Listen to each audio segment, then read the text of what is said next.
तो एक महिला होती है जिसकी उम्र 44 साल होती है और वो 44 साल की उम्र में विधवा हो जाती है। उस उम्र में उसके पति का देहांत हो जाता है। अब जैसे ही उस महिला के पति का देहांत होता है तो उस महिला के जो छोटे-छोटे बच्चे होते हैं, जो कि 5 बच्चे होते हैं, अब वो उन 5 बच्चों के साथ में अकेली अपने घर पर रहने लगी थी। लेकिन इसी बीच 44 वर्ष की उम्र में वो जो महिला है वो एक व्यक्ति से उसे प्यार हो जाता है और वो उस व्यक्ति के प्यार में इस कदर दीवानी हो जाती है, इस कदर उसके प्यार में पागल हो जाती है दोस्तों, तो फिर वो अपने बच्चों तक को छोड़ देती है। लेकिन फिर उसके बाद में उस महिला के साथ कुछ ऐसी घटना घट जाती है जो कि सोशल मीडिया पर बहुत ही तेजी के साथ में वायरल है। तो दोस्तों आज की जो ये सच्ची घटना है, जो इस कहानी के माध्यम से आप लोगों को हम ये बताने वाले हैं कि आखिरकार वो महिला थी कौन और आखिर उसके साथ ऐसा क्या हो गया था जिसकी वजह से जो महिला है वो सोशल मीडिया पर वायरल होने लगती है। तो दोस्तों ये सब कुछ जानने के लिए इस कहानी को अंत तक जरूर सुनेगा। और दोस्तों आपको अगर ये सच्ची घटना और ये सच्ची कहानी अच्छी लगे तो एक लाइक शेयर करके कमेंट में अपना प्यारा सा राय जरूर दीजिएगा। और दोस्तों और ये भी बताइएगा कि कमेंट करके कि आप लोग ये कहानी ये घटना जो है वो कहाँ से सुने हैं, जिससे दोस्तों जो हमारी आने वाली वीडियोस होगी उन वीडियोस में आपका नाम जरूर लिया जाएगा। तो चलिए दोस्तों अब सीधे कहानी की शुरुआत करते हैं। नमस्कार दोस्तों। तो दोस्तों जो हमारी आज की सच्ची घटना है ये उत्तर प्रदेश की है। उत्तर प्रदेश का ही एक जिला पड़ता है कानपुर और उसी कानपुर जिले में एक गाँव पड़ता है। और दोस्तों वहीं पर एक व्यक्ति रहा करता था जिसका नाम राम बाबू होता है। और राम बाबू दोस्तों जो होता है वो अपनी पत्नी रेशमा के साथ रहा करता था। और राम बाबू जो होता है और जो रेशमा होते हैं उन्हें 7 बच्चे हो जाते हैं। अब दोस्तों 7 बच्चों में 3 बेटियां थी और 4 बेटे होते हैं। लेकिन दोस्तों जो राम बाबू होता है वो बहुत ही ज्यादा धनी परिवार से नहीं होता है, यानी कि एक तरफ से बस वो थोड़ी बहुत खेती थी और उसी खेती में वो काम किया करते थे और मेहनत मजदूरी भी किया करते थे और मेहनत मजदूरी करके अपने 7 बच्चे और अपनी पत्नी का पेट भरा करते थे। जिंदगी जो थी वो इसी तरह से चले जा रही थी। लेकिन फिर धीरे धीरे समय बीतने लगता है। अब जो उनकी 2 बड़ी बेटियां होती है, अब जो बड़ी बेटी है दोस्तों वो अब धीरे धीरे करके जवान होने लगी थी। और जब वो जवान हो जाती है तो फिर जो राम बाबू होते हैं वो अब उन्हें अपनी बेटियों की शादी की चिंता होनी शुरू हो जाती है, क्योंकि बेटियां जो थी वो बड़ी हो रही थी, बच्चे भी साथ थे, 3 बेटियां थी, 4 बच्चों का था। इन बच्चों को पालना, इनकी शादी करना इतना आसान काम नहीं था। अब दोस्तों जो राम बाबू होते वो बहुत ही ज्यादा मेहनत मजदूरी करते हैं और फिर मेहनत करके अपनी बेटियों की शादी की तैयारी करने लग जाते हैं। अब सबसे पहले वो अपनी बड़ी बेटी की शादी करते हैं। उनकी बड़ी बेटी शादी करके ससुराल चली जाती है और नए जीवन की शुरुआत कर लेती है। और धीरे धीरे करके अब जो उनकी छोटी बेटी है उनकी भी उम्र शादी लायक हो जाती है और कुछ सालों में ही वो अपनी छोटी बेटी की भी शादी कर देते हैं और छोटी बेटी भी अपनी ससुराल में जाकर के रहने लगती है। यानी कि उस तरीके से उनका परिवार चल रहा था। परिवार में कोई आर्थिक परेशानी नहीं थी। वो मेहनत से कमाते थे और अच्छे से जिंदगी बिता रहे थे। जिंदगी भी बहुत अच्छे तरीके से बीत रही थी। लेकिन दोस्तों जब 2022 आता है तो 2022 में एक दिन जो राम बाबू होते हैं उनकी अचानक से तबीयत खराब हो जाती है। अब जैसे ही उनकी तबीयत खराब होती है तो उनका इलाज शुरू होता है। लेकिन इस इलाज के दौरान भी उनकी तबीयत में कोई सुधार नहीं होता है और अचानक से एक दिन वो इस दुनिया से चले जाते हैं। अब जैसे ही राम बाबू की मौत हो जाती है तो फिर जो उनकी पत्नी रेशमा होती है, रेशमा के ऊपर दुखों का पहाड़ टूट पड़ता है, क्योंकि एक राम बाबू ही ऐसे व्यक्ति थे जो कि परिवार में कमाने वाले व्यक्ति थे। अब जब कमाने ही वाला व्यक्ति घर से चला गया तो फिर पत्नी और बच्चे की क्या स्थिति होगी ये तो शायद वो लोग बहुत बेहतर तरीके से जानते हैं होंगे कि जिनके परिवार के साथ ऐसा हुआ होगा। अब दोस्तों जिंदगी जो थी वो इसी तरीके से कट रही थी। अब समय भी बीतने लगा था। लेकिन जो इधर रेशमा होती है वो अपने 5 बच्चों के साथ अपने घर पर रह रही थी और अब धीरे धीरे जिंदगी काट रही थी। लेकिन अब उसे कब जब किसी काम की जरूरत पड़ जाती है तो फिर किसी दूसरे व्यक्ति का उसे सहारा लेना पड़ गया था, क्योंकि अब उसके घर में कोई ऐसा व्यक्ति मौजूद नहीं था जो कि उसके कामों में मदद कर सकता था।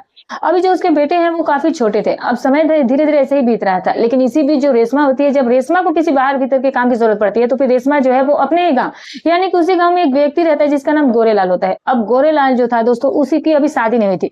अब जो रेशमा होती है वो सीधे गोरेलाल से जो भी काम होता था वो उसको कह दिया करती थी कि मेरा ये काम है, ये काम कर देना। अब दोस्तों जो गोरेलाल होता है वो सीधे रेशमा के घर आता है और फिर आकर के रेशमा का काम कर दिया करता था। अब धीरे धीरे ऐसे ही समय बीत रहा था। लेकिन अब गोरेलाल के भी मन में कुछ प्लान बनने लगता है, वो कुछ सोचने लगता है, क्योंकि अभी तक उसकी भी शादी नहीं हुई थी और इसीलिए वो ये सोचता है कि अब तो रेशमा का वैसे भी पति नहीं है और इसीलिए वो रेशमा से बात करता है। और फिर एक दिन वो रेशमा से कहता है कि देखो रेशमा, तुम मुझे जब भी काम पर बुलाती हूँ मैं तुम्हारे घर पर आ जाता हूँ। जो भी तुम मुझसे काम करने के लिए कहती हूँ मैं वो भी बिना पूछे कर देता हूँ। तो मैं अब तुमसे कुछ कहना चाहता हूँ। तो रेशमा कहती है कि क्या कहना चाहते हो? तभी जो गोरेलाल है वो ये कहता है कि दरअसल मैं ये चाहता हूँ क्योंकि तुम्हारा पति भी नहीं है और तुम्हारे घर में कोई जवान मर्द भी नहीं और तुम्हें भी एक मर्द की जरूरत है, तो इसीलिए ऐसा करते हो कि तुम ही मेरे साथ रिलेशन में आ जाओ। अब जैसे इतनी बात रेशमा सुनती है तो वो एक पल के लिए फिर सोचती है और फिर उसके बाद यही उसे भी लगता है कि सही में गोरेलाल कुछ गलत नहीं कर रहा है, क्योंकि उसके जितने भी काम है वो तो गोरेलाल ही अब संभालता है। तो फिर अगर मैं उसके साथ रिलेशन बना लेती हूँ तो उसमें क्या हर्ज है, क्या दिक्कत है? वैसे भी तो मेरा पति नहीं है और मुझे भी जो मेरी पति की कमी कर रही है वो उसके माध्यम से पूरी हो जाएगी। अब जो रेशमा होती है वो गोरेलाल से हाँ कर देती है और अब कुछ दिनों के बाद से दोस्तों जो रेशमा होती है वो गोरेलाल के साथ संबंध बनाने लगती है और जब गोरेलाल के साथ पहली बार रेशमा के साथ रिश्ता कायम होता है तो उससे भी काफी अच्छा लगता है और रेशमा को काफी अच्छा लगा था। और अब उस दिन के बाद से दोनों ही एक दूसरे के साथ रिलेशन में आ जाते हैं और फिर दोनों एक दूसरे के साथ में अक्सर ही ये काम करने लगे थे। अब समय धीरे धीरे ऐसे ही बीतने लगता है। लेकिन दोस्तों कहते हैं कि जो गांव होता है, गांव में कोई भी बात आप लोगों की नजरों से नहीं छुपा सकते हैं, क्योंकि जो रेशमा और जो गोरेलाल है वो दोनों छुप छुप करके एक दूसरे से मिला करते थे। यानी कि जब कभी भी रेशमा के पास टाइम हुआ करता था तो फिर वो गोरेलाल के घर चली जाती थी, या फिर जब गोरेलाल को कभी मौका मिलता था तो फिर वो रेशमा के घर आ जाता था जब उसके बच्चे सो जाया करते थे। और फिर दोनों एक दूसरे के साथ अपने अपना टाइम बिता रहे थे और इसी तरीके से उनकी ये प्रेम कहानी चल रही थी। अब रेशमा का भी काम चल रहा था और उधर गोरेलाल का भी काम चल रहा था। लेकिन जैसे ही कुछ दिनों का समय बीतता है तो कुछ दिनों के बाद में जो गाँव के लोग होते हैं वो इस बात को उन्हें भनक लग जाती है। उन्हें ये पता चल जाता है कि जो रेशमा है वो अक्सर ही गोरेलाल के घर पर जाती है और गोरेलाल भी अक्सर रेशमा के घर पर आता जाता रहता है। अब तो उसका पति है नहीं, तो शायद उन दोनों के बीच में कोई गलत रिश्ते बन रहे हैं, कोई नाजायज संबंध बन चुके हैं। अब इस बात की चर्चा दोनों धीरे धीरे गांव में होने लगती है और जब इस बात की चर्चा गांव में बहुत तेजी से फैलती है तो फिर धीरे धीरे करके जो गोरेलाल के बच्चे हैं, यानी कि जो अभी रेशमा के 5 बच्चे हैं, उन बच्चों के कानों में भी ये बात जाने लगती है। क्योंकि गांव के बहुत से लोग थे, बहुत से लोग उनके बच्चों को सामने ही कह देते थे कि तुम्हारी माँ ऐसी है, तुम्हारी माँ वैसी है, तुम्हारी माँ जो है वो गोरेलाल के साथ में है। अब ये सुन करके दोस्तों जो बच्चे होते हैं उन्हें काफी ज्यादा खराब महसूस होता है। अब एक दिन जो रेशमा का बड़ा बेटा होता है जिसका नाम बबलू होता है, बबलू जो है वो अपनी माँ के पास जाता है और फिर माँ के सामने बैठ करके कहता है कि माँ देखो, जो आप ये कर रही हो, गोरेलाल के साथ में रहती हो, इसकी वजह से गाँव में बहुत सारे लोग आपके बारे में गलत बातें करते हैं, गलत चर्चाएं करते हैं। और आप ऐसा करिए कि आप ये सारा काम करना छोड़ दीजिए और गोरेलाल को भी छोड़ दीजिए और उसके घर भी मत जाइए और उसे अपने घर पर भी मत बुलाइए। लेकिन जो रेशमा होती है वो अपने बेटे को समझाने लगती है। वो उसे कहती है कि बेटा तुम नहीं समझोगे कि बिना एक आदमी के कैसे मैं तुम्हें अकेले पाल रही हूँ। अब तुम भी लोगों की बातों में आने लगे। अब जो बबलू होता है वो तो शांत हो जाता है। अब धीरे धीरे फिर समय बीतने लगता है, लेकिन कुछ दिनों के बाद से बबलू से बर्दाश्त नहीं होता है और फिर एक दिन जो बबलू होता है वो अपनी माँ से कहता है कि देखो माँ, अगर तुम ये सारा काम नहीं बंद कर सकते हो तो तुम एक काम करो कि तुम हम लोगों के घर पर छोड़ करके, इस घर को छोड़ करके सीधे तुम गोरेलाल के घर पर ही चले जाओ और गोरेलाल के पास में रहो और उसके साथ रहो और मेरे हम लोग से कोई मतलब मत रखना। अब जैसे ही इतनी बात रेशमा सुनती है तो कहती है कि ठीक है, अगर तुम लोगों की यही इच्छा है तो ठीक है, फिर मैं तुम लोगों के साथ तुम्हारे घर पर नहीं रहूंगी, मैं गोरेलाल के साथ उसके घर पर रहूंगी। क्योंकि रेशमा को अब गोरेलाल की इतनी ज्यादा लत लग चुकी थी कि वो उसे छोड़ ही नहीं पाती थी। अब वो अपने 5 बच्चों को छोड़ देती है और 5 बच्चों को छोड़ करके वो गोरेलाल के घर पर जाकर रहने लगती है। अब धीरे धीरे फिर समय बीतने लगता है और वो गोरेलाल के साथ रहने लगी थी और दोनों मेहनत मजदूरी करके खाते थे और उसी मेहनत मजदूरी से अपना गुजारा भी कर रहे थे। अब इधर जो 5 बच्चे होते हैं वो भी, जो कि थोड़े बड़े भी हो चुके थे, तो वो भी अब अपना मेहनत मजदूरी करने लगते हैं और वो भी मेहनत मजदूरी करके अपना पेट भरने लगे थे। अब धीरे धीरे करके समय बीतता जा रहा था। लेकिन जैसे ही कुछ दिनों का समय बीता है तो कुछ दिन के बाद में एक दिन जो गोरेलाल होता है वो रेशमा को लेकर के बाहर जाता है खेतों की कटाई करने के लिए, क्योंकि वो लोग वहां से निकल जाते थे जब सीजन आता था और फिर सीजन में जाकर के वो जाकर के गेहूं वगैरह की कटाई करते थे और उसी से वो अपने साल भर के खाने के लिए राशन इकट्ठा कर लेते थे और इसी तरह से उनकी जिंदगी कट रही थी। अब वो दोनों वहां से वापस आ जाते हैं और इसी तरीके से उनकी जिंदगी कट रही थी। लेकिन एक दिन दोस्तों जो गोरेलाल होता है उसका एक भाई होता है जिसका नाम सुरेश होता है। सुरेश जो है वो अपने भाई गोरेलाल से कहता है कि गोरेलाल तेरा तो बढ़िया है, क्योंकि तुझे तो घर पर ही पत्नी मिल गई है, तुझे तो बहुत ही अच्छी खूबसूरत पत्नी मिल गई है और तेरी जिंदगी बहुत अच्छे से कट रही है, तू तो बहुत ही ऐश की जिंदगी काट रहा है, तुझे तो बना बनाया खाना भी मिल जाता है और सब कुछ भी मिल जाता है। अब तो तेरे जीवन में किसी चीज की कोई कमी नहीं है। और तभी जो गोरेलाल होता है वो कहता है कि हाँ यार, ये बात तो सही है कि कम से कम जो रेशमा है वो मेरे साथ रहती है तो मुझे सब कुछ टाइम पर मिलता है, खाना भी मिलता है, मेरे साथ मजदूरी भी कर लेती है और हम दोनों एक दूसरे के साथ समय भी बिता लेते हैं। अब जो सुरेश था उसका भाई, उसकी भी अभी तक शादी नहीं हुई थी। अब जो सुरेश होता है वो गोरेलाल से कहने लगता है कि अगर तू चाहे तो तू मेरा भी काम बनवा सकता है। दरअसल वैसे भी कौन सी तूने उससे शादी की है, वो तेरी पत्नी थोड़ी ना है, एक तरह से वो तेरी रखेल है, क्योंकि वो तेरे पास में बस ऐसे ही रह रही है। अगर तुझे ऐतराज ना हो तो मेरा भी संबंध जो है वो रेशमा से करवा दे।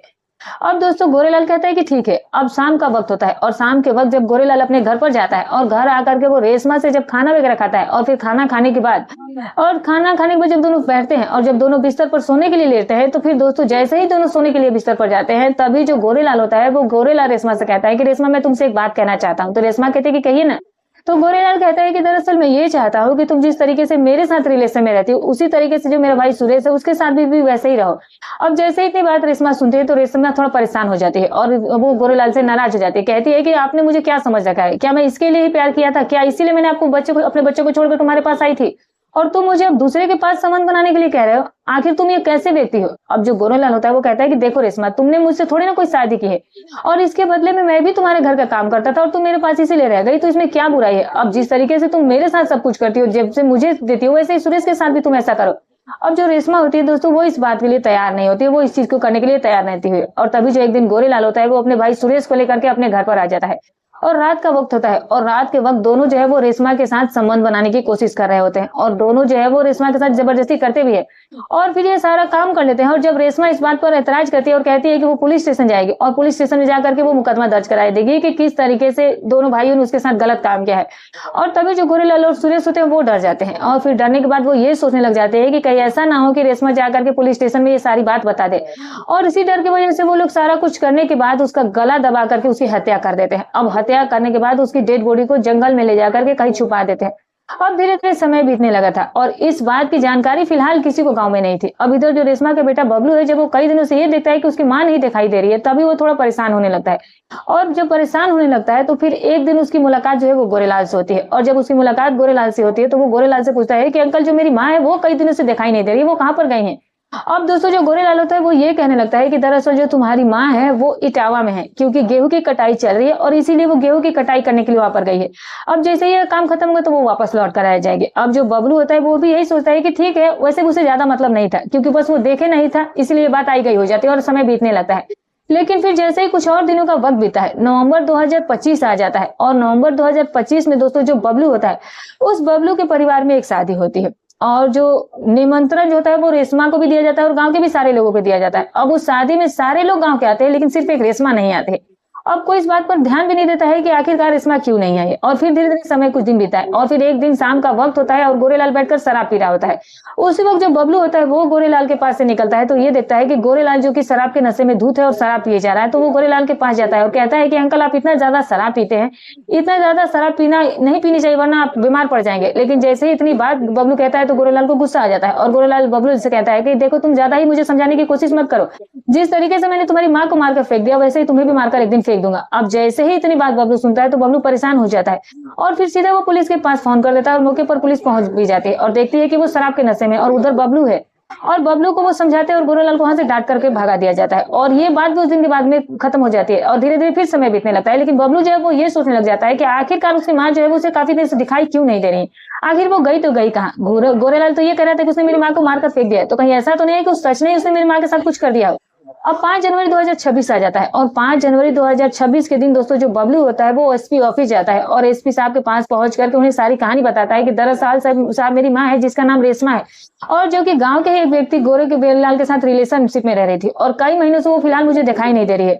और एक दिन जो गोरेलाल है, जब मैंने उससे बात की तो उसने नशे में यही कहा कि मैंने तुम्हारी माँ को मार करके फेंक दिया है। अब जैसे ही बात इतनी एसपी साहब सुनते हैं तो फिर एसपी साहब जो इस मामले को बहुत गंभीरता से लेते हैं और फिर वो तुरंत एक टीम की गठन करते हैं और टीम गठन करने के बाद वो तुरंत ये आदेश देते हैं कि इस मामले की छानबीन की जाए। अब अगले दिन 6 जनवरी 2025 को जो पुलिस होती है वो पुलिस गोरेलाल के पास पहुंचती है और फिर गोरेलाल के पास पहुंच करके उससे पूछताछ करना शुरू कर देती है। उससे कहती है कि आखिरकार रेशमा कहाँ है। तभी गोरेलाल कहता है कि दरअसल जब रेशमा है वो गेहूं की कटाई करने के लिए इटावा गई थी, वो वापस लौट कर नहीं आई है।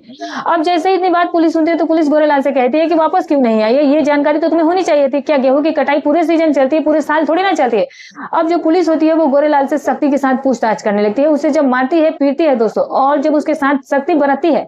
अब जो पुलिस होती है वो गोरेलाल से सख्ती से पूछताछ करना शुरू करती है, जब उसे मारती है पीटती है और जब उसके साथ सख्ती से पूछताछ करती है तो फिर दोस्तों जो गोरेलाल होता है वो पूरी कहानी पुलिस के सामने सुनाना शुरू कर देता है। अब जैसे ही पुलिस वाले इस कहानी को सुनते हैं तो वो सुनकर के हैरान रह जाते हैं, चौंक जाते हैं और फिर वो ये भी बताता है कि उसने किस तरीके से वो जो रेशमा होती है उसके साथ सारा काम गलत किया, जिस वो दोनों भाई मिलकर के उसके साथ रिलेशन में रहने की बात कह रहे थे, लेकिन रेशमा जो थी वो उसके साथ रिलेशन में एक साथ रहने के लिए तैयार नहीं हो रही थी और इसी वजह से उन्होंने रेशमा के साथ गलत काम करके उसकी हत्या कर दी। अब पुलिस जो है वो गोरेलाल के कहे अनुसार मौके पर पहुंचती है और फिर रेशमा की डेड बॉडी को निकाला जाता है, लेकिन अब डेड बॉडी बची नहीं थी, बस हड्डियां बच चुकी थी। अब ऐसी थोड़ी बहुत कुछ चीजें बची हुई थी जो कि खत्म नहीं होती, बाकी तो रेशमा जो थी वो पूरी तरीके से डिकम्पोज हो चुका था उसका बॉडी।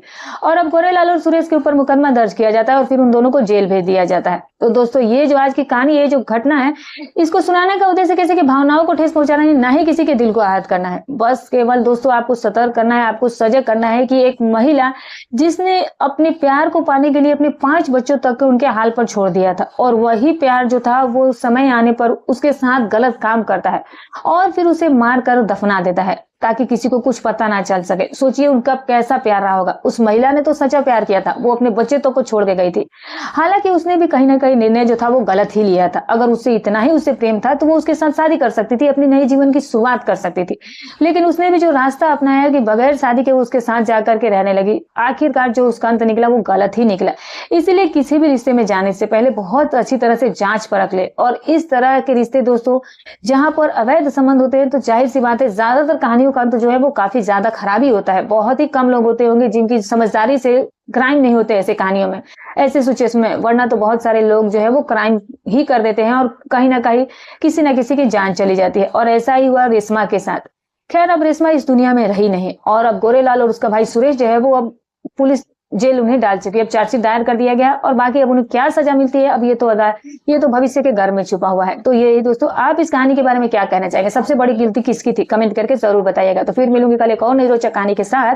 तब तक अपना और अपने परिवार का ख्याल